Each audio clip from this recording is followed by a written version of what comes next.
Hello, welcome to the Miss Project podcast. My name is Naomi Boykins. Today our guest is Oprah Winfrey. Thank you so much for having me. Okay, let's get started. Okay. You moved a few times when you were young. Who did you live with while a teenager? Well, I lived with my father. It turned out to be a good move for me. At the age of 19, you got your first job. What was it? I was a news anchor for the local CBS television station. After graduation from college, what did you do? I was a reporter and a co-anchor for ABC News affiliated in Boston. You did well when you moved to Chicago. Can you share a little about that? Well, Welcome to the we Miss discovered Project that I podcast. had a knack My for name- being a good talk show host. So after saving the AM Chicago show, they gave me my own show in 1985. And from there, I got my own network. Wow, that's impressive. I understand you've been in a few movies. Can you tell me which ones? Yes, The Color Purple, Beloved, The Women of Brewster Place, and A Wrinkle in Time, Hidden Figures, and a few others. Bonus question, if you had a superpower, what would it be and why? I am my superpower. I am a billionaire black woman with her own network. That's what I like, the Black Girl Magic. Thank you, and you've been listening to the Miss Project podcast. Thank you for having me. You welcome. Hello, welcome to the Miss Project podcast. My name here is Miracle Johnson. Our guest here today is Ketanji Brown Jackson. Hello, and thank you for having me today. Okay, let's get started. Your parents were educators, correct? Yes, they both attended historically black colleges and universities, and they both were school teachers. However, my father decided to go to law school and become a lawyer. So you followed in your father's footsteps? Well, as far back as I can remember, I would sit next to my father when he was working on his law school homework, reading cases and preparing for Socratic questioning, and I was doing my preschool homework, coloring color books. I read that your high school guidance counselor warned you not to set your sights too high when you wanted to go to Harvard. Is this correct? Yes, but I applied anyway, and I graduated magna cum laude from Harvard. Then I attended Harvard Law School, where I graduated cum laude and was an editor of the Harvard Law Review. You worked with President Obama and his administration. In what capacity? I was nominated by President Obama to be a district court judge for the U.S. District Court for the District of Columbia in 2012, and I got the job. Aside from being the first black woman judge to sit on the Supreme Court, you actually have another first. What is that? Yes, I am the first former federal public defender to serve on the Supreme Court. Okay, now I have a bonus question. If you could have a superpower, what would it be? My superpower would be to bring justice to all the people who don't get the justice they deserve. Okay, thank you. Thank you for being our guest today. And thank you for having me. You've been listening to the Miss Project Incredible Woman podcast. Hello, and welcome to the Miss Project podcast. My name is Teresa Robertson, and our guest today is Belva Davis. Hello, and thank you for having me today. Okay, let's get started. You made history in 1996. Can you please explain how that happened? Yes, I was hired by the San Francisco, California Channel 5 KPIX TV, becoming the first female African-American television news reporter on the West Coast. All right, and where and what was your first job? Well, because finances was kind of tight, I had to get a job at the Oakland Naval Supply Center as a typist. Okay. In 1957, you accepted a freelance writing assignment. This assignment led to you working where exactly? Yes. This led me to a part-time position working for Jet, an African-American weekly magazine. Interesting. After your freelance writing assignments, what did you do next? Well, in 1961, I ventured into broadcasting and took a job with the KSAN radio station in San Francisco. And I also was the first black female to work there. And then I worked at the black radio station KDIA. All right. And that job led you to television. Can you please give us a short explanation of that journey? Yes, I can give you a short explanation. Okay. After radio in 1963, I got a freelance assignment at KTVU TV covering a beauty pageant for black women. Then in 1966, I became a co-anchor for KPIX TV, and I hosted the TV show All Together Now and Closer Look on KQED. And in 1982, I anchored at Crime TV until 1999. Okay. I have one more question for you. If you had a superpower, what would it be and why? I think I would want my power to be to go back in time so I can visit the people that passed away. Okay, that's a great superpower. Thank you for being our guest today. Thank you for having me. You've been listening to the Miss Project Incredible Women podcast. Hello, welcome to the Miss Project podcast. My name is Neil Long. Our guest today is Dorothy Fuldheim. Hello. Thank you for having me today. Okay, let's get started. Miss Fuldheim, how old were you when you started working in radio, and what did you do before? Well, I was in my 50s when I started working in radio. I was a teacher before then. What was your first radio position? I was in charge of a local history program on WTAM and a weekly editorial on ABC. What was your first in history?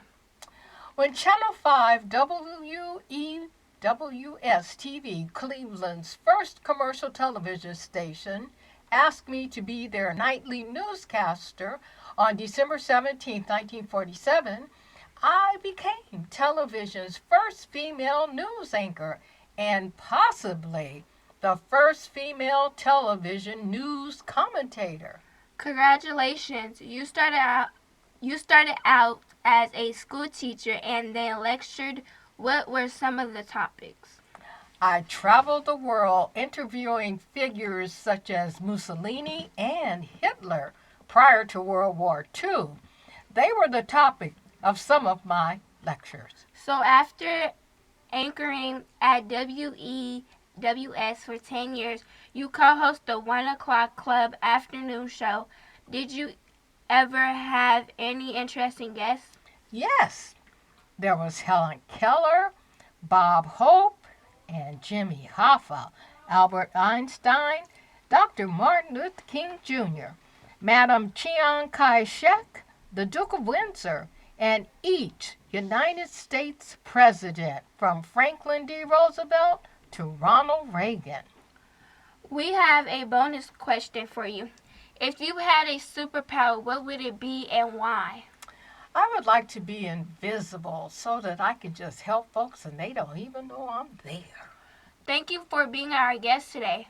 Thank you for having me. You've been listening to the Miss Project Incredible Women podcast. Hello, welcome to the Miss Project podcast. My name is Giselle Wright. Our guest today is Karine Jean-Pierre. Hello. Thank you for having me today. Okay, let's start. So let's talk about your first. Well, I am the first black person and the first openly LGBTQ person to be the White House press secretary. What was your previous job at the White House? I was the principal deputy press secretary since 2021. You also held another position where you were the first. Yes, I served as the chief of staff of Democratic vice presidential nominee Kamala Harris during the 2020 presidential campaign. I was the first black woman and first lesbian to hold that position. You worked with President Obama too? In what capacity? During President Obama's 2008 presidential campaign, I was the campaign's Southeast Regional Political Director, and I was the Regional Political Director for the White House Office of Political Affairs during President Obama's administration's first term. I understand you were in your first book. Yes, it's titled Moving Forward and was published in 2019. You can think of it as part memoir and part call to arms, where I talk about my personal and professional life and encourage people to become involved in politics. One last question. If you had a superpower, what would it be and why? Well, I think I'd like to be able to fly. That way I can get to and from wherever I want to go quickly and wherever I want it to actually be. Thank you for being our guest today. Thank you so much for having me. You've been listening to the Miss Project Incredible Woman podcast. Hello, welcome to the Miss Project podcast. My name is Madison Vincent. Our guest today is Cecilia Vega. Hey, thank you for having me today. Okay, let's get started. You just made history. Yes, I am the first Latina named chief White House correspondent. You've worked on some major shows. Care to share? Yes, some shows include Good Morning America, World News Tonight with David Murr, Nightline, and 2020. You've covered the U.S.-Mexican border. What happened as a result of that?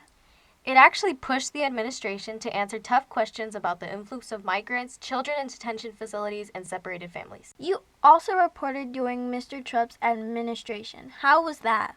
Well, I actually heard that one of my one-on-one exchanges with Mr. Trump led to some of the most defining moments of the administration. Can you share a potentially dangerous assignment? Yes, in the Japan at disaster zone, I had to suit up with radioactive protective gear and go inside the power plant. I had to do this twice. Okay, so I have a fun bonus question for you. If you were a superhero, what would your superpower be and why? I would definitely like to turn invisible because I just feel like it would be a fun power to just have to see what is going on in the world without me actually having to be there. Thank you for being our guest today. Thank you for having me. You've been listening to the Miss Project Incredible Woman podcast. Hello, welcome to the Miss Project podcast. My name is Elena Velasquez, and our guest today is Alice Dunnigan. Hello, thank you for having me today. Okay, let's get started. Miss Dunnigan, what historical first are you famous for? I am the first Black woman accredited to cover the White House from 1906 until 1983. You covered congressional hearings. What was going on in America during that time? Well, that was during a time when racism in America was rampant and the N-word was commonly used on the floor during the hearing. Those times were tough for you. Can you share anything that you remember during this time? Well, when Senator Robert Taft died in 1953, I had to write my report while sitting in the service section. How old were you when you received your first writing assignment? I was 13 when I got a job as a reporter for the Black newspaper, the Owensboro Enterprise. My assignments were one-sentence news items. I read that your parents weren't all that enthusiastic about you going to college. Who encouraged you? No, they weren't.